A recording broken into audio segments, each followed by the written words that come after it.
ফটক পেরিয়ে ভেতরে প্রবেশ করলেই চোখে পড়ে সুবিশাল এক প্রাঙ্গণ। নিরিবিলি পরিবেশে ধূপ আর প্রদীপের গন্ধ আর ভক্তদের প্রার্থনার সুরে যেন ভেসে আসে আধ্যাত্মিক এক আবহ। সারিবদ্ধ পথ ধরে এগোতেই দেখা যায় সামনে দাঁড়িয়ে আছে এক বিশাল ভাস্কর্য, বাংলাদেশের সবচেয়ে বড় আদিযোগী শিবমূর্তি। প্রায় ৩০ ফুট উচ্চতা ও ৩ টনের এই মূর্তির নকশা করেন প্রতিষ্ঠাতা হরিদাস পাল। শান্ত মুখভঙ্গি, বন্ধ চোখ আর ধ্যানমগ্ন ভঙ্গিতে গড়া এই মূর্তিটি দর্শনার্থীদের আধ্যাত্মিক আবেশে ভরিয়ে দেয়। মন্দিরটা হচ্ছে আমাদের সবার জন্যই। এটা হচ্ছে গাইবান্ধা জেলার পলাশবাড়ী উপজেলার মধ্যে। তো এই মন্দিরটার বিশেষত্ব হচ্ছে এখানে সব দেবেরই মূর্তির আছে। তারপর হচ্ছে এখানে অনেকগুলো ঠাকুরের মূর্তি হচ্ছে, যেরকম কালী মন্দির, শিব মন্দির, তারপর রাধা গোবিন্দ, তারপর অনেক মন্দির হচ্ছে, এখনো কমপ্লিট হয়নি। কিন্তু এখানে বিশেষত্ব হচ্ছে এখানে সব ভক্তগণরা আসে দেখতে। তারপরে হচ্ছে এখানে প্রতিদিন প্রসাদের ব্যবস্থা আছে। আমি আজকে প্রথম এই মন্দিরটাতে আসছি।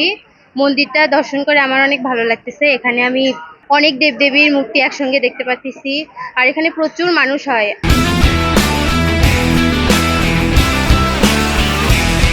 পরিবেশটা খুব সুন্দর, মানে দেখার মতো, চারদিকে ঘোরার মতো, ফুল গাছ, অনেক গাছপালা, পরিবেশটাও খুব সুন্দর, পরিষ্কার পরিচ্ছন্ন। এখানে আসলে মোটামুটি সবার মনে ভালো হয়ে যাবে। পাশেই কাজ চলছে 53 ফুট উচ্চতার শ্রীকৃষ্ণ মূর্তির।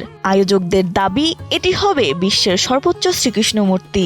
প্রতিদিন গড়ে ৩ থেকে ৪ হাজার দর্শনার্থী আসছেন এই মন্দিরে। এখানে বিনামূল্যে থাকা ও খাওয়ার ব্যবস্থা করছে স্থানীয় গ্রামবাসী ও স্বেচ্ছাসেবকেরা। এটা সরকারি জায়গা ছিল ৭৬%।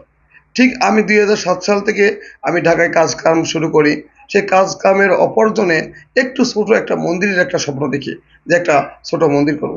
ঠিক আমি কিছুদিন আগে গ্রামের মানুষকে নিয়ে যখন একটা মিটিং করি, সেই মিটিংয়ে আমি আমার স্বপ্নটা উপস্থাপন করি। তখন আমার গ্রামের পার্শ্ববর্তী গ্রাম ঝাপড়, দরবস্ত, নয়াপাড়া মানুষগুলো নিয়ে একটা মিটিং করি। এই মিটিংয়ে সবাই আমাকে সমর্থন দেয়। এই সমর্থনে আমি আমার সবাইকে নিয়ে এই মন্দিরের মাটি কাটা থেকে শুরু করে ভিত্তি স্থাপন শুরু করতে করতে বিভিন্ন এলাকার মানুষগুলো আমাকে প্রণামী দেওয়া শুরু করলো, দান করা শুরু করলো। এই দান করার থেকেই আমাদের একটা সুন্দর মন্দির তৈরি হচ্ছে। জানা গেছে প্রথমে ৭৬% জমির উপর নির্মিত হলেও পরে যুক্ত হয়েছে আরও ৬২% জমি। মন্দিরটি নির্মাণে এখন পর্যন্ত ব্যয় হয়েছে প্রায় ১৭ কোটি টাকা। অসম্পূর্ণ কাজ শেষ করতে প্রয়োজন হবে আরও বিপুল অর্থ। পাশাপাশি নির্মাণাধীন রয়েছে ১৪৪টি ছোট মন্দির, যেখানে বিভিন্ন দেবদেবীর প্রতিমা স্থাপন করা হবে। আয়োজকদের বিশ্বাস, গাইবান্ধা জেলার পলাশবাড়ী উপজেলার এ মন্দিরটি একদিন হয়ে উঠবে আন্তর্জাতিক তীর্থকেন্দ্র। Amitabh Das হিমনের তথ্যচিত্রে desk report, Kaler Kantho.